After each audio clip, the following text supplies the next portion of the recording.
अस्सलाम वालेकुम दोस्तों, क्या हाल है। उम्मीद है आप सब खैरियत से होंगे। जी, आज का हमारा टॉपिक है रिलेटेड पार्टीज़ ट्रांजैक्शंस का ऑडिट जो है हम किस तरह कर सकते हैं।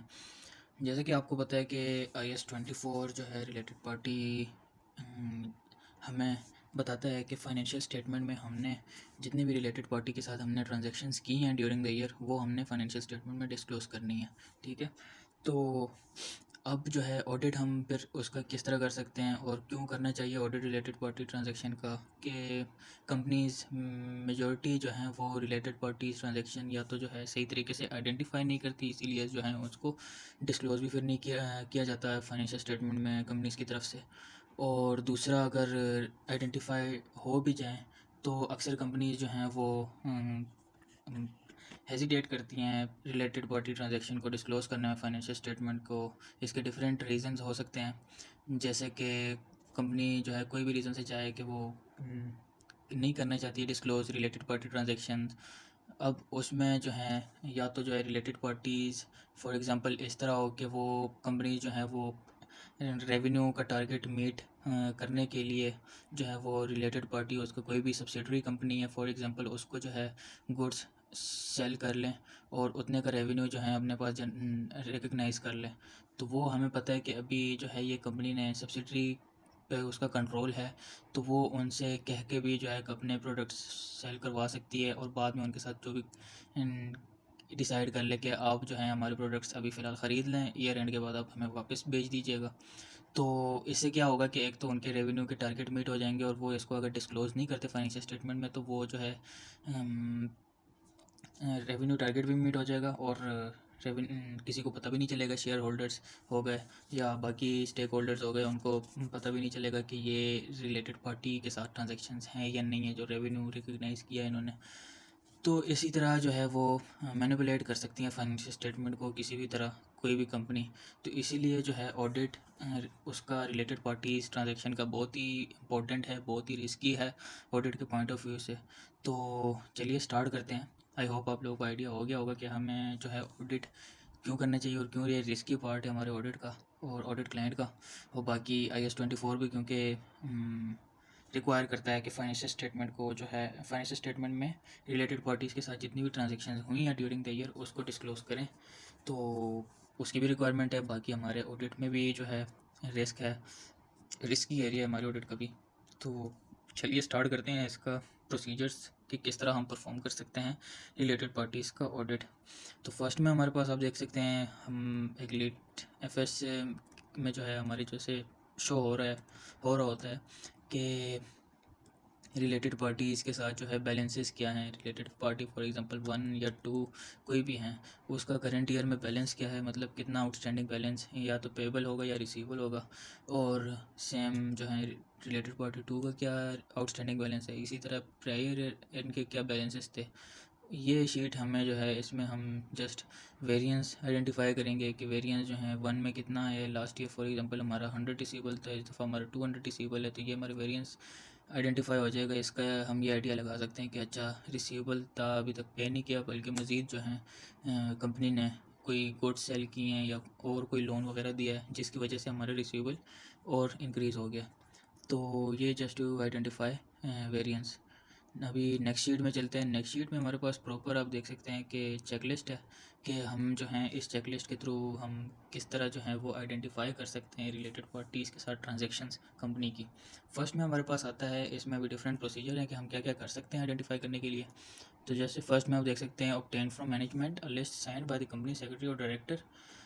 आपने मैनेजमेंट से लिस्ट लेनी है जो साइंड हो कंपनी के सेक्रेटरी और डायरेक्टर से, जिसमें हमारे पास क्या क्या चीज़ें हों। Associated companies and undertaking as defined by ordinance 1984 indicating basis, names of director and their family members, major share holders. अब इसके जो है हम लिस्ट ले सकते हैं। इससे क्या होगा कि हमें जो है वो लिस्ट देख के हमें उनके रिलेटेड पार्टीज़ आइडेंटिफाई हो जाएंगे कि अच्छा ये रिलेटेड पार्टीज़ हैं। और फिर जब हम ऑडिट एग्जीक्यूशन परफॉर्म करेंगे, ऑडिट प्रोसीजर परफॉर्म करेंगे, तब जो है हमारे और ड्यूरिंग ऑडिट फील्ड वर्क हम हमारे जहन में वो रिलेटेड पार्टीज़ होंगे, उनके नाम हमें याद होंगे। तो कोई भी अगर इनवॉइस आती है या कोई भी जो है ट्रांजैक्शंस हमें नज़र आती है, कोई वाउचर जिसमें वो रिलेटेड पार्टी का नाम मेंशन हो, तो हमारे माइंड में जल्दी क्लिक कर जाएगा कि अच्छा ये रिलेटेड पार्टी है और ये जो ट्रांजैक्शन हुई हैं इसको हमने फाइनेंशियल स्टेटमेंट में अपने डिस्क्लोज़ करना है। तो वहाँ से हम जो हैं इजीली कैच कर सकेंगे रिलेटेड पार्टीज़। ठीक है, यहाँ से हमारे पास आइडेंटिफाई हो जाएंगे कि कौन कौन सी रिलेटेड पार्टीज़ हैं।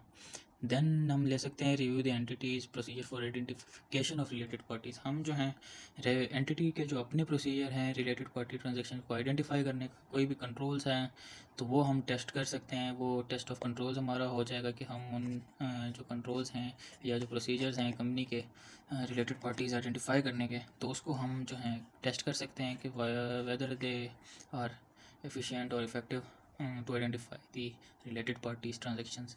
देन हमारे पास हैं review prior working papers for names of non related parties. अब ये है कि हम कंपनी पे जो है ऑडिट एग्जीक्यूशन परफॉर्म कर रहे हैं, लेकिन लास्ट ईयर ऑडिट एग्जीक्यूशन जो है किसी दूसरी ऑडिट टीम ने परफॉर्म किया था।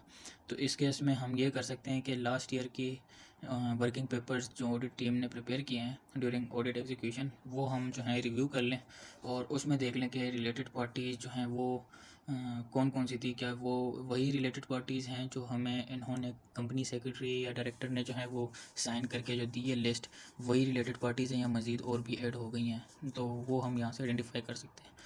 ठीक है, देन हमारे पास है एग्जामिन इनवॉइसेस एग्जीक्यूटेड कॉपीज़। ये सारी वही बातें जो मैंने आपको बताई है कि हम जब ये लिस्ट लेंगे रिलेटेड पार्टीज़ की, तो देन हम ऑडिट एग्जीक्यूशन में जो है कोई भी इनवॉइस हम देख रहे हैं या कोई भी ट्रांजैक्शन और कॉन्ट्रैक्ट्स वगैरह देख रहे हैं, तो उसमें हमने फिर इनको जो है अपने माइंड में रखना है कि अच्छा ये रिलेटेड पार्टीज़ हैं, कई इनके नाम जो हैं वो इनवॉइसेस में या कोई कॉन्ट्रैक्ट में तो नहीं आ रहे।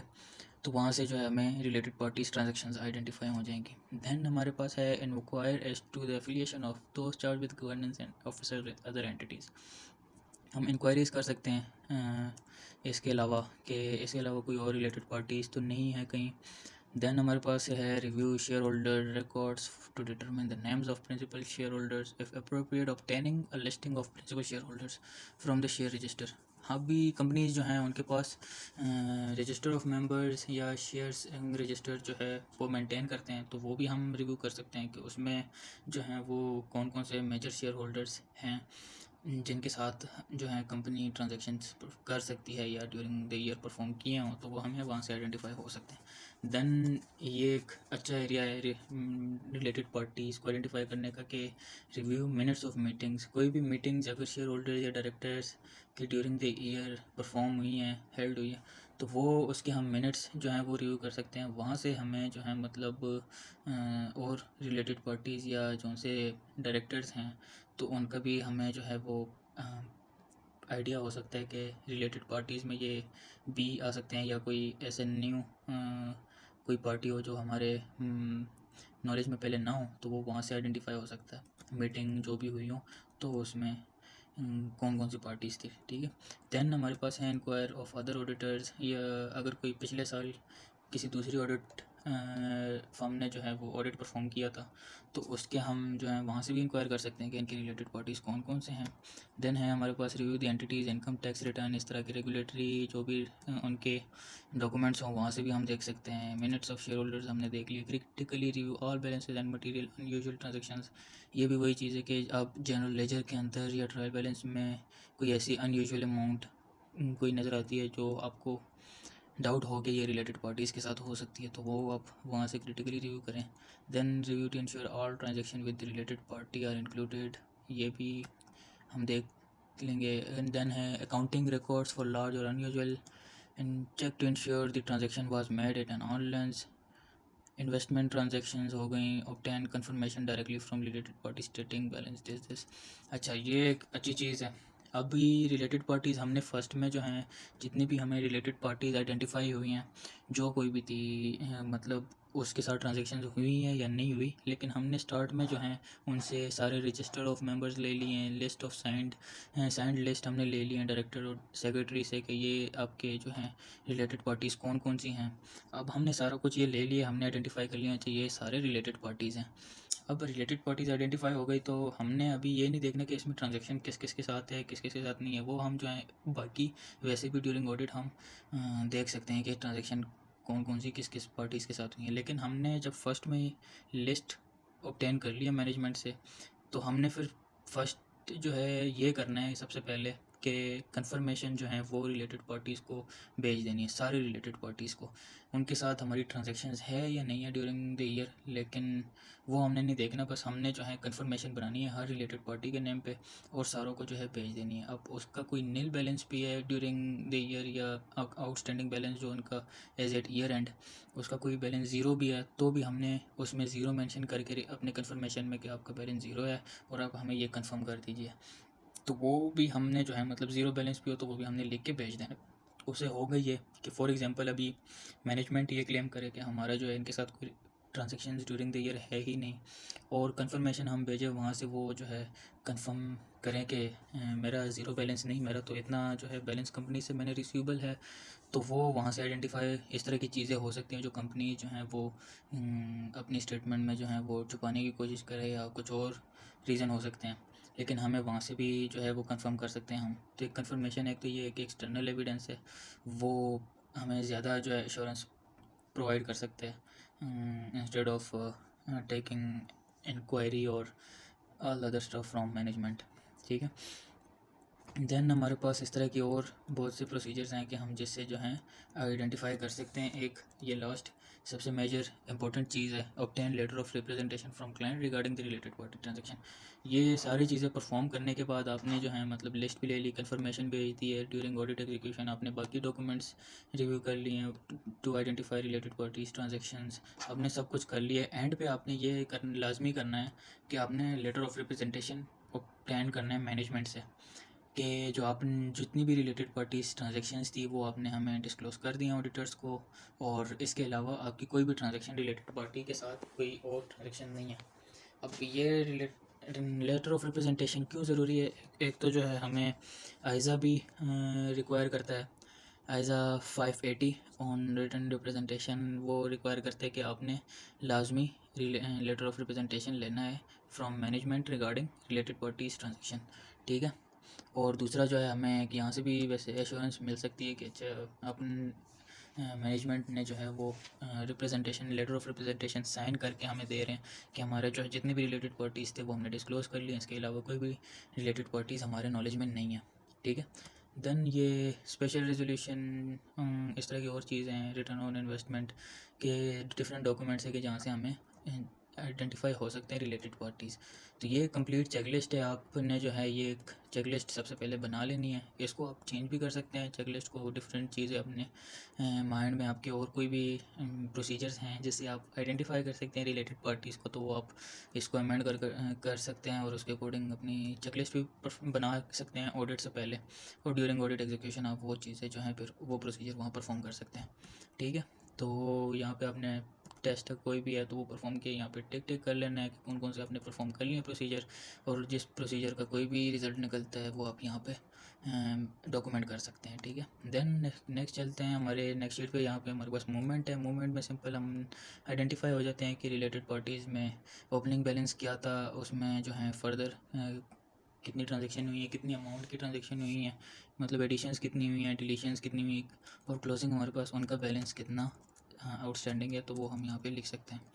दैन हमारे पास ब्रेकअप आ जाता है कि पार्टीज़ वाइज हम मूवमेंट प्रिपेयर करें कि ओपनिंग में कितना पार्टी ऐसे ओपनिंग कितना था, परचेजेस उतने फर्दर कितनी की है, हमने सेल्स कितनी की हैं, पेमेंट्स आई कितनी हैं, दी कितनी है, फॉर एग्जांपल रिसीट्स हमें कितनी रिसीव हुई हैं, क्लोजिंग हमारे पास आ सकता है। तो ये भी हम एक पार्टी वाइज भी एक प्रिपेयर कर सकते हैं to identify more detail knowledge और मोर डिटेल लाइक कोई भी आपने एश्योरेंस ऑब्टेन करनी है, इसके मतलब डिटेल में आप जाएंगे तो आपको ज़्यादा क्लियर होगा कि हमने जो है कंपनी ने ये ट्रांजैक्शंस क्यों परफॉर्म किए हैं, रीजंस क्या थी इसके पीछे। ठीक है, और वो आर्म्स लेंथ पे थी या नहीं थी, तो वो सारी चीज़ें हम यहाँ पे आइडेंटिफाई कर सकते हैं। देन हमारे पास एजिंग आ जाती है, एजिंग हम यहाँ पे ऑब्टेन कर सकते हैं क्लाइंट से कि क्लोजिंग बैलेंस अभी हमारे पास जो यहाँ पे क्लोजिंग बैलेंस है, ये वाला क्लोजिंग बैलेंस ये हमारे पास इधर आ जाएगा। अब ये जो क्लोजिंग बैलेंस है फॉर एग्जांपल पार्टी ए से जो है वो पार्टी वन से हमारे पास क्लोजिंग बैलेंस है एज एट ईयर एंड 100, उसमें जो है करंट पोर्शन कितना है कि मतलब कंपनी का करंट पोर्शन क्या होता है कि कंपनी का क्रेडिट पीरियड होता है। फॉर एग्जांपल कंपनी कोई भी जो है चीज़ सेल करती है तो वो कस्टमर को कहती है कि आपके पास जो है वो 30 डेज़ जो है वो क्रेडिट पीरियड है, 30 डेज़ तक आप अपनी पेमेंट कर लें। तो ये करंट पीरियड फिर हमारे पास 30 डेज़ का होता है। तो इसमें कितना जो है वो 30 डेज़ में फ़ॉल कर रहा है। फॉर एग्ज़ाम्पल हम कह दें कि ये 35 जो है इसमें वो करंट पोर्शन में फ़ॉल कर रहा है। बाकी 50 जो है हमारा ओवर 1 ईयर है। इस तरह बाकी जो है 25 वो हमारा ओवर 2 ईयर है। इसको कम कर लेते हैं, 35 को जो है 25 कर लेते हैं। तो ये हमारा जो है एजिंग एक आ जाती है कि अच्छा 100 हमारा जो क्लोजिंग है उसमें हमारा करंट पोर्शन 25 है और 1 ईयर 50 है और ओवर 2 ईयर 25 बैलेंस है हमारा। तो ये वाला पोर्शन जो है ये तो हमें इसमें इतना रिस्क नहीं है कि ये हमें रिकवर नहीं होगा। ये हम कह सकते हैं कि रिकवर हो जाएगा क्योंकि 30 डेज़ का वैसे ही क्रेडिट पीरियड कंपनी प्रोवाइड करती है। और 1 ईयर ये बहुत ज़्यादा पुराना बैलेंस है तो इसका हम क्लाइंट से जो है वो इंक्वायर कर सकते हैं कि ये ओवर 1 ईयर इतना पुराना बैलेंस क्यों आउटस्टैंडिंग है और ओवर 2 ईयर वो तो उससे ज़्यादा पुराना है। तो अगर ये रिकवरेबल नहीं है तो हम कंपनी से जो क्लाइंट से जो है वो कह सकते हैं कि या तो प्रोविज़न रिकॉर्ड कर लें या राइट ऑफ कर लें। तो वो फिर हम डिफरेंट जो भी उसके प्रोसीजर्स होंगे वो परफॉर्म कर सकते हैं। लेकिन यहाँ से हमें आइडेंटिफाई हो सकते हैं एजिंग आउटस्टैंडिंग बैलेंसेस की। ठीक है, देन हमारे पास सब्सीक्वेंट आ जाते हैं जी। तो नेक्स्ट हमारे पास सब्सीक्वेंट आ जाता है। सब्सीक्वेंट में हम देख सकते हैं कि आफ्टर ईयर एंड जो है वो रिलेटेड पार्टी से कितने जो है मतलब जो क्लोजिंग बैलेंस आउटस्टैंडिंग था उसमें कितना जो है सब्सीक्वेंटली रिसीव हुआ है या अगर पे करना तो कितना पे हो गया, तो वो अमाउंट हम यहाँ पे लिख सकते हैं। इससे ये जो है कंफर्म होगा, ये श्योर होगा कि इस प्रोसीजर से कि जो हमारा क्लोजिंग बैलेंस था क्या वो वाकई में उतना क्लोजिंग बैलेंस था। फॉर एग्जांपल हम कंफर्मेशन भी जो है वो भेजते हैं रिलेटेड पार्टीज़ को, बट इन केस अगर कंफर्मेशन जो है वो वापस हमें रिसीव नहीं होती तो देन हम अपना क्लोजिंग बैलेंस जो है वो इस तरह वेरीफाई कर सकते हैं कि ये सब्सिक्वेंटली ट्रांजैक्शन से कि जो क्लोजिंग बैलेंस फॉर एग्जांपल 100 जो है वो क्लोजिंग बैलेंस किसी रिलेटेड पार्टी से आउटस्टैंडिंग था, तो उससे हमने देख लिया कि सब्सिक्वेंटली हमारे पास अमाउंट भी जो आ गई है वो 100 आ गई है। तो इसका ये मतलब कि ये जो क्लोजिंग 100 बैलेंस था वो ठीक था। ठीक है, देन हमारे पास कंफर्मेशन, जैसे मैंने आपको स्टार्ट में बताया था कि जितनी भी रिलेटेड पार्टीज आइडेंटिफाई हों सबको अपने कंफर्मेशन सब फर्स्ट ऑफ ऑल भेज देनी है। उसकी डेट आपने मेंशन कर लेनी है। लेजर एज पर लेजर जो बैलेंस है आउटस्टैंडिंग वो आपने इधर लिख लेना है। और जब कंफर्मेशन वापस आपको रिसीव होगी तो उसमें कितना बैलेंस होगा तो वो आपने यहाँ पे लिख लेना है, डॉक्यूमेंट कर लेना है। ठीक है, दैन हमारे पास रेम्यूनरेशन चीफ एग्जीक्यूटिव, ये सारा जो है वो फाइनेंशियल स्टेटमेंट में हम डिस्क्लोज़ करते हैं। ये एक नोट फाइनेंशियल स्टेटमेंट का एक नोट होता है रिलेटेड पार्टीज़ के लिए कि ड्यूरिंग द ईयर जो है रिलेटेड पार्टी, अब जैसे मैनेजमेंट जो सी होती हैं और डायरेक्टर्स जो से होते हैं वो रिलेटेड पार्टीज़ होते हैं, तो वो हमने उन सब के साथ जो भी ट्रांजेक्शन हो वो हमने यहाँ पे डिस्क्लोज़ करनी होगी इस नोट में। मैनेजरियल रेम्यूनरेशन को हमने डिस्क्लोज़ करना होगा कि वो कितना था ड्यूरिंग करंट ईयर और during previous year. Then bonuses हमने कंपनी ने जो है वो कितने दिए हैं डायरेक्टर्स को। स्टाफ रिटायरमेंट बेनिफिट्स कोई भी है, ग्रेजुटी है या प्रोविडेंट है, वो कंपनी ने कितना पे किया है ड्यूरिंग द ईयर। मेडिकल कितना कंपनी ने दिया है, यूटिलिटीज़ वगैरह कितने दिए हैं, अदर्स कोई और अलाउंसेस अगर कंपनी ने दिए हैं तो वो आपने यहाँ मेंशन कर लेना है। टोटल आपने मेंशन कर लेना है। नंबर ऑफ़ पर्सनस आपने बता देना कि चीफ एग्जीक्यूटिव में कितने पर्सन हैं, टोटल डायरेक्टर्स कितने, एग्जीक्यूटिव्स कितने और टोटल नंबर ऑफ़ पर्सनस कितने होंगे। इसी तरह आपने कंपेरेटिव भी शो करने हैं तो वो लास्ट ईयर के आप यहाँ पे मेंशन कर लेंगे। देन हमारे पास नीचे जो है कोई और कार अगर कंपनी ने दी है या पर्सनल यूज़ के लिए दी है तो वो भी आपने यहाँ नीचे डिस्क्रिप्टिव वे में बता देना है कि the executive is also provided with car for business and personal use in accordance with the company car scheme. ठीक है, देन नेक्स्ट हमारे पास ये ट्रांजैक्शन विद रिलेटेड पार्टी का एक कोड नोट है कि जो भी मतलब ये रेम्यूनरेशन ये तो डायरेक्टर्स वगैरह के साथ थी या एग्जीक्यूटिव के साथ थी, इसके अलावा जो अदर रिलेटेड पार्टी है, कोई एसोसिएट है, सब्सिडरी है या कोई और ग्रुप का जो है मतलब मेंबर है, तो वो जो है रिलेटेड पार्टीज़ उनके साथ क्या क्या ट्रांजैक्शन हुई हैं। और अगर ये डायरेक्टर्स, ये तो हमने यहाँ पे उनके सारे अलाउंसेस सैलरी जो भी रेम्यूनरेशन थी उनकी हमने वो बताई हैं। इसके अलावा अगर कोई ट्रांजैक्शन हुई है, फॉर एग्जांपल डायरेक्टर ने कंपनी से जो है वो कोई भी एसेट परचेज़ किया है या कुछ लोन दिया है या कुछ और जो भी है, वो आपने यहाँ पे मेंशन करनी होती हैं ट्रांजैक्शन विद रिलेटेड पार्टीज़ के साथ। आपने जो है ट्रांजैक्शन विद कंपनीज बतानी है, नेचर ऑफ ट्रांजैक्शन बतानी है, जो अभी हमें IAS 24 बताता है कि ये चीज़ें आपने बतानी है। ट्रांजैक्शंस विद कंपनीज, जो नाम उसके आपने मेंशन कर लेने हैं, नेचर ऑफ ट्रांजैक्शन मेंशन कर लेने हैं, उसके जो है वो आपने बैलेंसेस मेंशन कर लेने हैं। इसी तरह डायरेक्टर्स जो भी रिलेटेड पार्टीज हैं उनका आपने बता देना है। और कंपनसेशन टू की मैनेजमेंट पर्सनल के जो आपने रेम्यूनरेशन या सैलरीज वगैरह जो भी अलाउंसेस आपने इसमें बताएं कि की मैनेजमेंट पर्सनल को हमने ये कंपनी ने ये रेम्यूनरेशन या बोनसेस दी हैं, इसके अलावा कोई ट्रांजेक्शन हैं तो वो यहाँ पे आपने बतानी है। ठीक है, तो ये एक हमारा रिलेटेड पार्टीज़ के ऑडिट का वर्किंग पेपर था। आई होप आपको जो है अच्छा लगा होगा वीडियो, और मिलते हैं अपनी नेक्स्ट वीडियो में। उस तब तक के लिए अल्लाह हाफ़िज़।